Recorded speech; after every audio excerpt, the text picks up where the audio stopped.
الحمد لله وكفى وسلام على حبيبه المصطفى أما بعد فأعوذ بالله من الشيطان الرجيم بسم الله الرحمن الرحيم أفحسبتم أنما خلقناكم عبثا وأنكم إلينا لا ترجعون صدق الله مولانا العظيم۔ بارگاہ رسالت معاب صلی اللہ علیہ وسلم میں درود پاک کا ہدیہ پیش کریں۔ اللہم صلی علی سیدنا و مولانا محمد معدن الجود والکرم وآلہ واصحابہ الکرام وابنہ الکریم وبارک وسلم صلاة دائمتا سرمدا ابدا۔ عزیزان گرامی وقار، حاضرین جمعہ، وقت یہاں پر زیادہ ہو چکا ہے، میں مختصراً آپ کے سامنے کچھ باتیں عرض کرنا چاہتا ہوں۔ اللہ رب العزت نے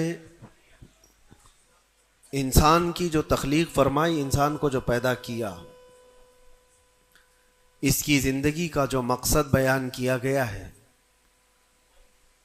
قرآن پاک میں اللہ تعالیٰ نے فرمایا وَمَا خَلَقْتُ الْجِنَّ وَالْإِنسَ إِلَّا لِيَعْبُدُونَ، جنات اور انسانوں کو میں نے صرف اپنی عبادت کے لیے پیدا کیا۔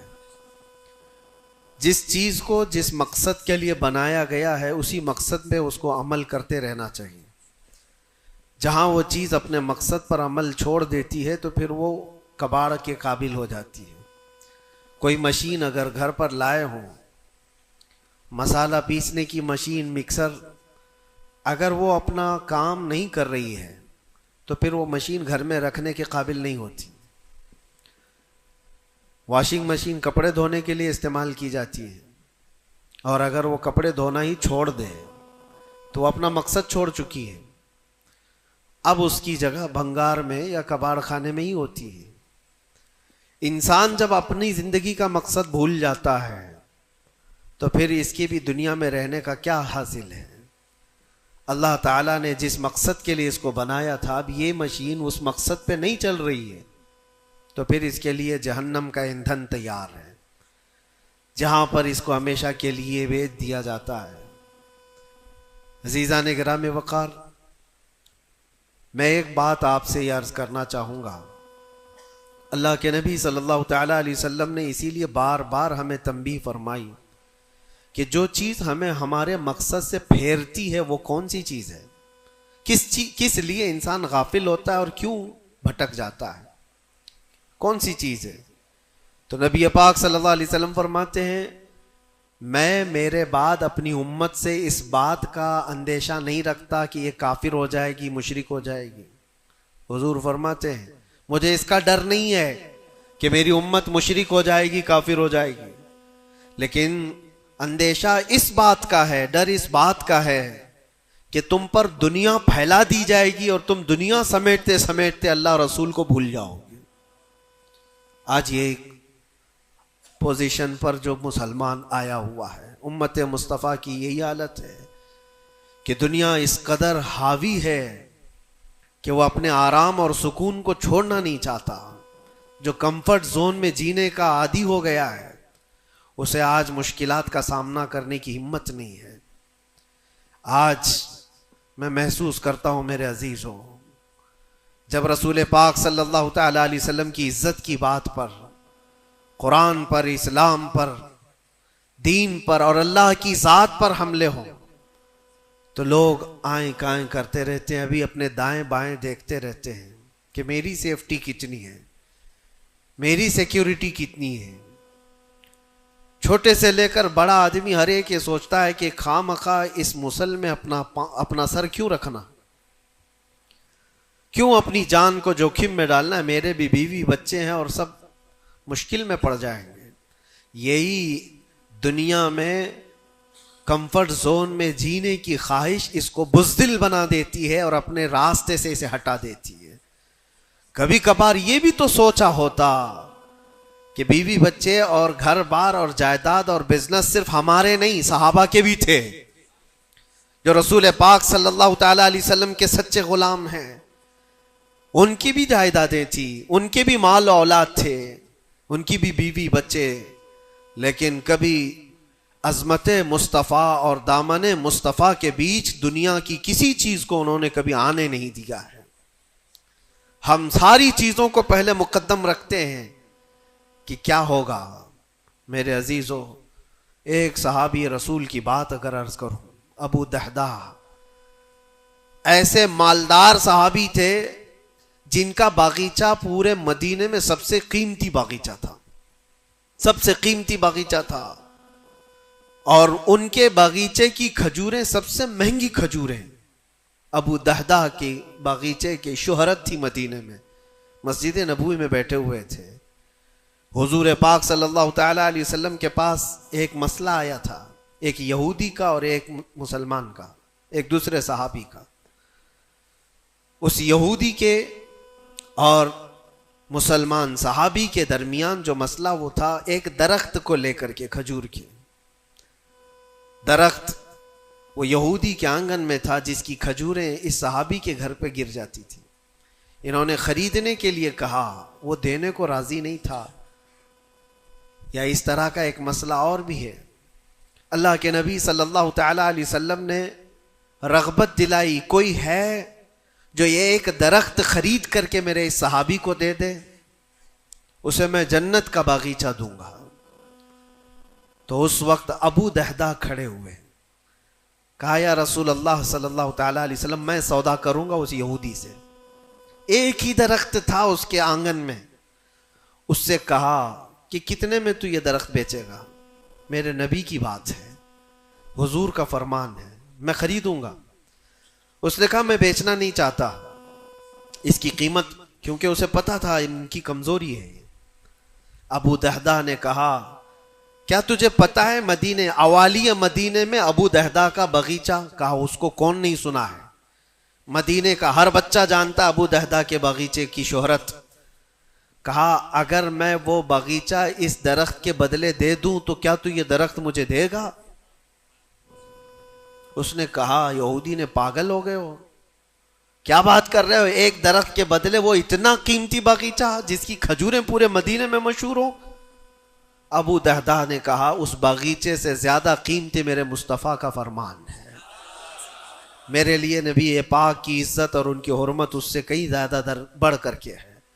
اس یہودی نے کہا کون نہ کہے گا سودا، اگر تم صحیح میں مجھ سے مذاق نہیں کر رہے ہو تو ابھی میں یہ درخت دیا اور باغیچہ دو.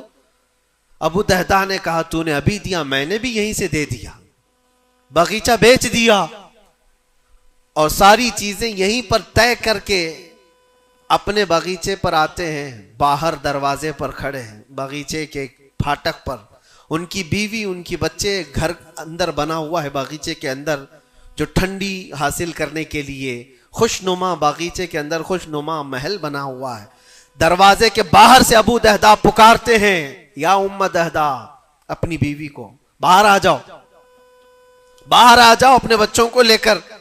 بیوی نے کہا اتنی جلدی کیوں اس طرح سے بلا رہے ہو، کیا بات ہے، کیوں چیخ رہے ہو؟ ابو دہدہ نے کہا یہ باغیچہ بک گیا ہے، اب ہمارا نہیں ہے، باہر آ جاؤ. عورتیں کبھی کسی چیز کو دینے دیتی ہیں؟ گھر کی کوئی چیز بک جائے عورت راضی ہو جائے، لیکن وہ عورت عام عورت نہیں، رسول اللہ کی صحابیہ تھی. کہا اچھا ابو دہدہ یہ باغیچہ بک گیا ہے، میرا تم پر یقین ہے کہ بہت اچھا سودا کیا ہوگا، کیونکہ مدینے میں اس جیسا باغیچہ تو نہیں ہے. ابو دہدہ نے کہا تو سچ سمجھتی ہے میں نے بہت اچھا سودا کیا ہے. باہر آئی، یہ اندر نہیں گئے، اپنے بچے اور اپنی عورت کو لے کر باہر نکلے. ابو دہدہ سے پوچھتی ہے خاتون نے کتنے میں سودا کیا ہے، کتنے میں سودا کیا ہے؟ کہا بس وہ ایک درخت کے بدلے جو یہودی کے آنگن میں ہے میں نے یہ باغیچہ پورا اس کو دے دیا. عورت نے کہا ہاں ایسے کیسے، اتنا بڑا باغیچہ ایک درخت کے بدلے میں؟ کہا وہ تو بظاہر ایک درخت ہے لیکن اصل قیمت تو رسول اللہ کی زبان ہے. کہا اللہ کے نبی نے کیا فرمایا؟ کہا کہ ایک درخت جو اس یہودی کا خرید کر کے ایک صحابی کو دے دے میں اسے جنت کا باغیچہ دے دوں. ابو دہدہ نے جیسے یہ سنایا تو ام دہدہ کہتی ہیں ابو دہدہ تم نے کبھی میرا یقین نہیں توڑا، آج میں یہ کہتی ہوں یہ باغیچہ ہی کیا، حضور سے پوچھتے ہم سب بھی بکنے کو تیار ہیں.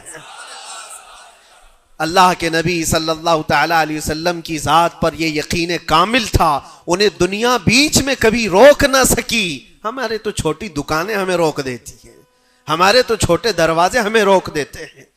عزیزان گرامی وقار، اپنے مقصد حیات سے آدمی جب بھٹکتا ہے تو کون سی چیزیں جو اسے اٹریکٹ کرتی ہیں دنیا میں؟ یہ مال دولت۔ مجھے وہ بات یاد آتی ہے، صدیق اکبر رضی اللہ تعالیٰ عنہ حضور پاک صلی اللہ علیہ وسلم کے ساتھ بیٹھے ہیں، حضور پاک صلی اللہ تعالیٰ علیہ وسلم کے ہاتھ میں ایک پیالہ ہے جس میں شہد ہے، آپ اس کو نوش فرمانا چاہتے ہیں، منہ کے قریب لے گئے، اچانک آپ نے واپس رکھ دیا اور کسی چیز کو دھکا دے کر کے ہٹانے لگے، جیسے کوئی مکھیوں کو بھگاتا ہے، جبکہ نبی پاک صلی اللہ علیہ وسلم کے جسم کے قریب کبھی کوئی مکھی نہیں آتی، لیکن اندیکھی چیز کو آپ ہٹا رہے تھے۔ پھر تھوڑی دیر کے بعد پیالے کو اٹھایا، پھر تھوڑی دیر منہ کے قریب جاتے ہی واپس رکھ دیا، پھر کسی چیز کو دھکا دے کر نکال رہے تھے، تیسری مرتبہ پیالہ اٹھایا تو صحابہ نے دیکھا آپ کی آنکھوں سے آنسو روا ہیں، حضور پاک صلی اللہ تعالی علیہ وسلم کیا اشک بہ رہے ہیں۔ تو صحابہ نے پوچھا یہ کیا معاملہ ہے؟ حضور اکرم صلی اللہ تعالی علیہ وسلم فرماتے ہیں پہلی بار جب میں نے شہد کا پیالہ اٹھایا تو دنیا میرے پاس سج سنور کر کے آئی، تیار ہو کر آئی اور کہا اے اللہ کے نبی میرا حسن و جمال آپ قبول کر لیں، ہر طرح کے حسینائیں آپ کے قدموں میں لا کر رکھ دوں گی، ہر طرح کا حسن آپ کے قدموں میں لا کر رکھ دوں گی۔ حضور فرماتے میں نے دھکا دے کر دور کیا کہ مجھے تیرے حسن و جمال کی ضرورت نہیں، دنیا چلی گئی۔ دوسری بار جب میں نے پیالہ اٹھایا تو دنیا پھر آئی میرے پاس اور پورے زر و جواہرات اور دولت کے انبار لے کر دنیا نے کہا اے اللہ کے نبی یہ قبول کر لیں، آپ کے قدموں میں سونے کے محلات اور جواہرات سجا دیے جائیں گے۔ حضور پاک صلی اللہ علیہ وسلم فرماتے میں نے اس کو بھی دھکا دے کر دور کیا، نہ تیرے حسن و جمال کی طرف میں رغبت کروں گا، نہ تیرے دولت و مال کی طرف، مجھے اس کی بھی حاجت نہیں۔ تیسری بار بہت امپورٹنٹ چیز میں عرض کر رہا ہوں، جو کہنا چاہتا ہوں توجہ سے سنیں۔ حضور پاک فرماتے ہیں تیسری بار دنیا میرے پاس آئی اور کہا اے اللہ کے نبی آپ نے میرے حسن و جمال کو بھی نہیں قبول کیا، دولت و مال کو بھی نہیں قبول کیا، مجھے دھکا دے کر دور کیا، لیکن ایک بات ہے آپ کے بعد آپ کی امت ایسا نہیں کر سکے گی، وہ دولت و مال اور حسن و جمال کی طرف بھاگے گی اور آپ کو چھوڑ دے گی۔ حضور فرماتے ہیں جب میں نے یہ بات سنی تو میرے آنسو نکل آئے، کیا میری امت مجھے چھوڑ کر اس طرح دور ہو جائے گی؟ دل پر ہاتھ رکھ کر کے سوچو ہے مسلمانوں، کیا آج وہ پوزیشن نہیں ہے؟ ہم ان دو چیزوں کے چکر میں اپنے نبی پاک صلی اللہ علیہ وسلم سے کتنی دور بھاگے جا رہے ہیں۔ تم نے کبھی راتوں کو تصور کر کے دیکھا کہ کتنی راتیں ایسی آئی کہ میں نے اپنے مصطفیٰ کو یاد کیا ہے، تنہائی میں اپنے حبیب کو یاد کیا ہے؟ اس رسول کا حال تو یہ تھا، ماں عائشہ صدیقہ فرماتی ایک رات ایسی نہیں گئی جس میں رسول پاک صلی اللہ علیہ وسلم اپنی امت کے لیے دعا نہ کرتے ہوں۔ رات کو کھڑے ہوتے تھے تو پنڈلیوں میں سوجن آ جاتی تھی، پیر سوج جاتے تھے اور کثرت سے روتے تھے اپنی امت کے لیے اللہ کی بارگاہ میں کہ مولا میری امت بھولی بھالی ہے، اس کی بخشش میرے حوالے کر دے، رب حب لی امتی، جو نہ بھولا ہم غریبوں کو رضا۔ اور آج امت کا حال یہ ہے کہ سال میں ایک بار میلاد کر کے ہم یہ سمجھتے ہیں حق ادا کر لیا، ہر دن ہر رات جو نبی پاک ہمیں یاد کرتے تھے تو ہم نے آج وہ کیا کر دیا ہے؟ یہی دو چیزیں ہیں جو انسان کو اپنے مقصد حیات سے ہٹاتی ہیں، اپنے راستے سے ہٹاتی ہیں، دولت اور شباب، یہ حسن و جمال۔ ہر نوجوان کو دیکھو ان دو چیزوں کے پیچھے بھاگ رہا ہے، اسے یہ دو چیزوں کی خواہش ہے، مال جمع کرنا ہے اور خوبصورت عورت کو لانا ہے، اور ان دو چیزوں نے دنیا میں اس کو ایسا غافل کر رکھا ہے، اسے سوچنے کا موقع ہی نہیں ہے۔ جب اس کے سامنے کہا جائے تیرے نبی پاک کی عزت کی بات آئی ہے، کہا وہ دیکھ لیں گے، مولانا لوگ تو ہیں نا، علماء اکرام اپنا کام کریں گے، کل قیامت کے دن کیا منہ لے کر کے حضور کی بارگاہ میں کھڑے ہوگے؟ کس منہ سے حضور کی بارگاہ میں کھڑے ہوگے کہ میری سفارش فرما دیں اے اللہ کے نبی؟ کس منہ سے حضور کی بارگاہ میں آئیں گے کہ اے اللہ کے نبی میری شفاعت کر دیں؟ کیا اس بات کا احساس نہیں ستاتا کہ اللہ کے نبی اگر مجھے پوچھیں تو اسی جگہ سے آتا ہے جہاں روز مجھے گالیاں دی جاتی تھی اور تو سن کر کے کباب کھایا کرتا تھا، تو روزانہ اپنی مستیوں میں مست تھا. اٹھو وہ گر نہ حشر نہ ہوگا پھر کبھی، دوڑو کہ زمانہ چھال اپنی چل گیا. آج تمہیں میں جگانے آیا ہوں اور بیدار کرنے آیا ہوں. زندگی کا مقصد یہ تھا کہ اللہ اور اس کے رسول کو راضی کرو، نہ یہ کہ تم دنیا کو راضی کرنے کے چکر میں اپنے اللہ اور اس کے رسول کو بھول گئے. ان نوجوانوں سے میں کہتا ہوں جو رات بھر تم اپنے دوستوں کے لیے گزارتے ہو، تم اپنے ماں باپ کو چھوڑ کر کے چلے جاتے ہو اور ان دوستوں کے چکر میں اپنا مال بھی بہایا، وقت بھی گنوایا، لیکن حاصل کیا ہوا پتہ ہے؟ قرآن میں 19ویں پارے میں اللہ تعالیٰ فرماتا ہے بہت سارے ایسے لوگ ہوں گے جو صرف اس لیے دوزخ میں جا رہے ہوں گے کہ ان کے دوست برے تھے. یا ویلتا لیتنی لم اتخذ فلانا خلیلا، وہ پکارے گا اے کاش میں فلاں کو دوست نہیں بنایا ہوتا تو آج دوزخ میں نہیں جا رہا ہوتا. بہت سارے ایسے لوگ، اور جن کے لیے تم نے زندگی پوری اجاڑ دی، وہ کب تک کے لیے آئے تمہارے پاس؟ کب تک کے لیے؟ کیا تمہارے جنازے کے کندھا دینے کے بعد ختم ہو گئی بات؟ کون تمہاری قبر میں آتا ہے؟ کون تمہارے قبر کے حالات دیکھتا ہے؟ کون ہے جو حشر میں تمہارے معاملات کی سفارش کرتا ہے؟ ہے کوئی نوجوان دوست تمہارے لیے مددگار؟ نہیں. تمہارا دل بھی یہ کہے گا اس قبر کی نئی زندگی میں اگر کوئی آئے گا تو وہ آمنہ کا لال آئے گا. نبی پاک صلی اللہ تعالی علیہ وسلم تشریف لائیں گے. بزرگان دین نے یہاں تک فرمایا ہے وہ قبر میں میرے آقا صلی اللہ تعالی علیہ وسلم اس حالت میں اور اتنی جلدی آتے ہیں، اور منکر نکیر کے اٹھانے سے پہلے اس سے کہتے ہیں فرشتوں سے آہستہ سے اٹھاؤ، میری محبت میں بڑا تھک کے آیا ہے. وہ کس کے لیے ہے؟ جو محبت مصطفیٰ میں یہاں تھکا ہوا ہو اس کے لیے ہے. وہ نہیں جو عیش و عشرت میں شباب و کباب میں یہاں تھک کر کے گیا ہو.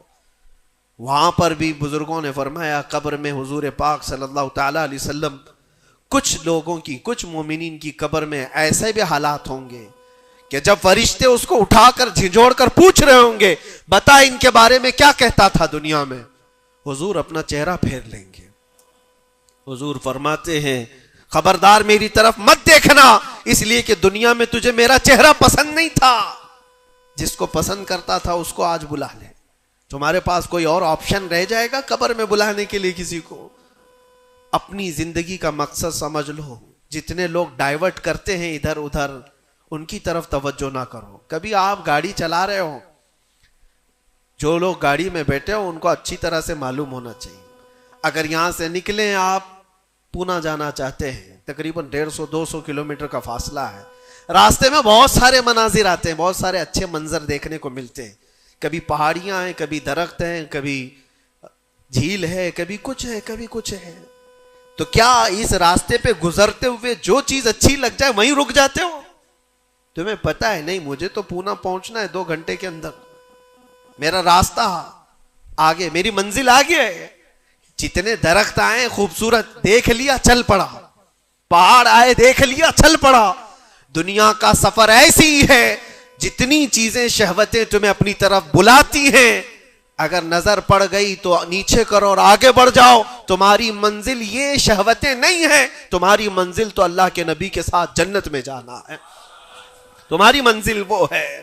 اور جو اپنی منزل کو نہیں پہچانا ہے وہ یہیں پر ڈائیورٹ ہو کر کے رہ جاتا ہے. اپنے اصلی مقصد پر کامیاب ہونے کے لیے ایک فارمولا میں آپ کو بتاؤں، کیسے بھی حالات ہو. کچھ لوگ یہ سوچتے ہیں کہ زندگی میں حالات بدل گئے، گناہوں کی طرف چل پڑے، کبھی خواہشات نے انگڑائیاں لی، میں نفس کا شکار ہو گیا، فلاں کام کر لیا، فلاں کام کر لیا. کون انسان ایسا ہے جو خطا نہیں کرتا؟ انسانوں میں خطا ہے نبیوں کو چھوڑ کر. لیکن میرے عزیزوں اس کا مطلب یہ نہیں ہے کہ تم مایوس ہو کر کے انہی کاموں میں لگ جاؤ. کل کی رات ہی میں دیکھ رہا تھا یہ موبائل جو تمہارے ہاتھ میں ہے بہت ساری نصیحت کر جائے گا تمہیں. موبائل اپنے ہاتھوں میں لیے رہتے ہو، کوئی بھی آج شاید اس موبائل سے خالی نہیں ہے. آپ کو پتا ہے اس موبائل کا اصلی مقصد کیا ہے؟ کیوں بنایا گیا اس کو؟ فون، رابطہ کرنے کے لیے ایک دوسرے کے. یہی بیسک اس کا مقصد، جو بنیادی مقصد ہے وہ یہ ہے کہ آپ کسی سے رابطہ کرنا چاہیں گے، نمبر لگائیں گے، ادھر چلا جائے گا اور آپ بیٹھ کر بات کر لیں گے. یہی بیسک مقصد تو یہ ہے، یہ بنیادی مقصد ہے اس فون کا. میں یہی سوچ رہا تھا یہ فون آج بھی اتنا عقل مند ہے، یہ اپنے بیسک مقصد کو جانتا ہے، لیکن دنیا میں ترقیات کے آتے آتے اس میں بہت ساری چیزیں ایڈ ہو گئی. موبائل کے اندر پھر کیلکولیٹر بھی آ گیا، موبائل کے اندر پھر فوٹو لینے کا کیمرہ بھی آ گیا، ویڈیو بھی آ گئے. اب اس کے بعد چلتے چلتے اب تو سوشل میڈیا پورا آ گیا. اب سوشل میڈیا کی سائٹس بھی آپ کنٹینیو کھول کر کے بیٹھے رہتے. ایک بات مجھے بتانا، سب جانتے ہیں آپ فیس بک دیکھ رہے ہو، انسٹاگرام دیکھ رہے ہو، واٹس ایپ کھولے ہوئے ہو، یا یوٹیوب میں کوئی ویڈیو بھی دیکھ رہے ہو، کچھ بھی کر رہے ہو، لیکن اگر کسی دوست نے آپ کے فون لگایا تو یہ ساری چیزیں بند کرتا ہے اور پہلے گھنٹی بجا کر بتاتا ہے تمہارا فون آیا ہے. موبائل اپنے کام پہ ہے، اس کا اپنا بنیادی مقصد وہ چھوڑا نہیں ہے. اس میں بہت ساری چیزیں ایڈ ہو گئی، اور شاید چاہے جتنی بھی ایڈ ہوں، لیکن فون آنا جانا یہ کبھی بند نہیں کرے گا. جو انکمنگ ہے، فون کسی نے لگایا ہے تو یہ تمہیں بتا دے گا الارم. ہوتا ایسا نہیں ہے، آپ کی ویڈیو چل رہی ہو، یوٹیوب چل رہا ہے، کچھ بھی چل رہا ہو، فون اگر آیا تو وہ چیز روک دے گا اور پھر فون کا الارم تمہیں بتائے گا. یہ اپنے بنیادی مقصد پر چل رہا ہے. تمہاری زندگی میں چاہے جتنی بھی چیزیں ایڈ ہو جائیں، جس وقت اذان ہو جائے تمہیں سمجھ جانا چاہیے میرا مولا بلا رہا ہے.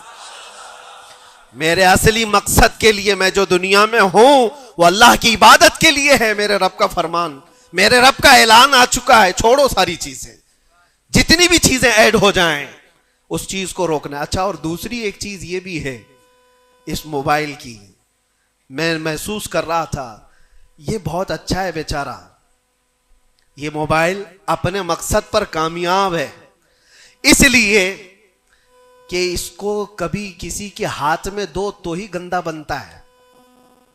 جب تک اس کو کوئی چلاتا نہیں ہے، تم چلاؤ گے، اندر گھسو گے، بہت ساری چیزوں میں داخل ہوتے رہو گے، پتہ نہیں کیا کیا کھولتے رہو گے، وہ سب چیزیں وہ کرتا چلا جائے گا. لیکن اس کو کہیں بستر پر پٹک کر کے چھوڑ دو، وہ کبھی گندگی نہیں کرتا. خود سے ایسے نہیں ہے کہ وہ ویڈیو کھول کے چالو ہو جائے گا. وہ موبائل خود سے کسی کو ویڈیو نہیں دکھاتا، خود سے کسی کو فوٹو نہیں دکھاتا، لیکن اس کو بستر پر ایسی پڑے رکھے رہو، وہ دوسری گندی چیزیں تو نہیں دکھائے گا جب تک تم ٹچ نہیں کرو گے، لیکن وہاں پڑے رہنے کے وقت بھی فون کسی کا آیا تب بھی بچ کے دکھائے گا. پتہ یہ چلتا ہے اس سے کہ دوسروں کے ہاتھ میں جاتا ہے اور کوئی دوسرا چلاتا ہے تب یہ بے حیائی دکھاتا ہے. تم اس بات کی اپنے آپ کی ذمہ داری لے لو، تم کسی کے ہاتھ کا کھلونا نہ بنو. دوست تمہارے ساتھ کھیلیں گے اور دنیا تمہارے ساتھ کھیلے گی. عیش و عشرت کی تمہاری خواہشات یہ سب دنیا ڈالتی ہے. اگر یہ ساری دنیا سے ہٹا کر اپنے آپ کو اللہ اس کے رسول کے سپرد کرو، دیکھو کبھی تمہاری زندگی میں تمہارے جسم سے بے حیائیاں نہیں آ سکتی، نہیں آئیں گی. یہ جسم، اللہ، اس جسم کا مالک کون ہے؟ اللہ ہے. اور ہماری گردنوں کی اوپر اگر کسی کا حکم ہے تو وہ رسول اللہ کا ہے. اگر زندگی میں تم نے یہ طے کر لیا میں اللہ کا بندہ ہوں، اللہ نے مجھے بنایا ہے، میری گردن اللہ کے نبی کی عزت کے لیے ہے، سپرد کر دیا اپنے آپ کو، تو بے حیائیاں تمہارے اندر نہیں آئیں گی. ہاں، ہوتا یہ ہے کہ تم نے اپنے آپ کو دوسروں کے سامنے پیش کیا ہے، دوستوں کے سامنے. ارے کس کو تم جان جان کہتے رہتے ہو، تو میری جان ہے، میں تیری جان ہوں. پتہ نہیں کتنوں کو جان کہا ہے اور کوئی جان کسی کے کام کی نہیں ہے، کسی کے کام کی نہیں ہے. لیکن ایک بار جن صحابہ نے کہا فدا کا بھی وہ امی یا رسول اللہ، اے اللہ کے رسول میرے ماں باپ آپ پر قربان، میری جان آپ پر قربان. یہاں دوست کو یا بیوی کو یا محبوبہ کو جان کہا تو بدلے میں اس نے پھوٹی کوڑی بھی نہیں دی ہے. زندگی میں سوائے دکھ اور غم کے کچھ نہیں ملا جان سے. لیکن مصطفیٰ کریم کو جس نے یہ کہا میری جان آپ کے حوالے ہے، اللہ کے نبی نے ان کو ذرے سے اٹھا کر کے آسمان کا تارا بنا دیا. ایک عرب نے آدمی کا بول بالا کر دیا, خاک کے ذروں کو ہمدوش سریا کر دیا. خود نہ تھے جو راہ پر اوروں کے ہادی بن گئے, کیا نظر تھی جس نے مردوں کو مسیحا کر دیا. نبی پاک صلی اللہ تعالیٰ علیہ وسلم کے حوالے اپنے آپ کو کر کے تو دیکھو, پھر تمہیں کہاں سے کہاں پہنچایا جائے گا. آج دنیا مجھے پہچانتی ہے تو میرے باپ کے نام سے نہیں, عظمت مصطفیٰ کے نام سے پہچانتی ہے, قدم مصطفیٰ کی برکت سے پہچانتی ہے. ہم کو اگر کسی نے اٹھایا ہے تو کسی کے باپ نے نہیں, کسی نیتا نے نہیں. میرا تعلق کسی سیاسی پارٹی سے نہیں ہے. میری آج عزت کوئی کرتا ہے تو اس لیے نہیں ہے کہ یہ سیاسی کوئی عہدہ رکھتا ہے, صرف اس لیے عزت کی جاتی ہے کہ نبی پاک کی عزت پر بات آتی ہے تو یہ اپنی آواز کو تو اٹھاتا ہے. جب تک بکے نہ تھے تو کوئی پوچھتا نہ تھا, یا رسول اللہ تم نے خرید کر ہمیں انمول کر دیا. اللہ کریم ہم سب کو اپنے مقصد حیات پر چلنے کی توفیق عطا فرمائے, ہماری زندگی کو با مقصد اور با عمل بنانا ہے. اللہ کریم کی بارگاہ میں دعا ہے کہ مولا مرنے سے پہلے وہ دن ہمیں دکھا, آنکھیں بند ہونے سے پہلے ایک بار اس حسین جمال جہاں آرا کی زیارت ہمیں نصیب فرما. وآخر دعوانا الحمدللہ رب العالمین. السلام.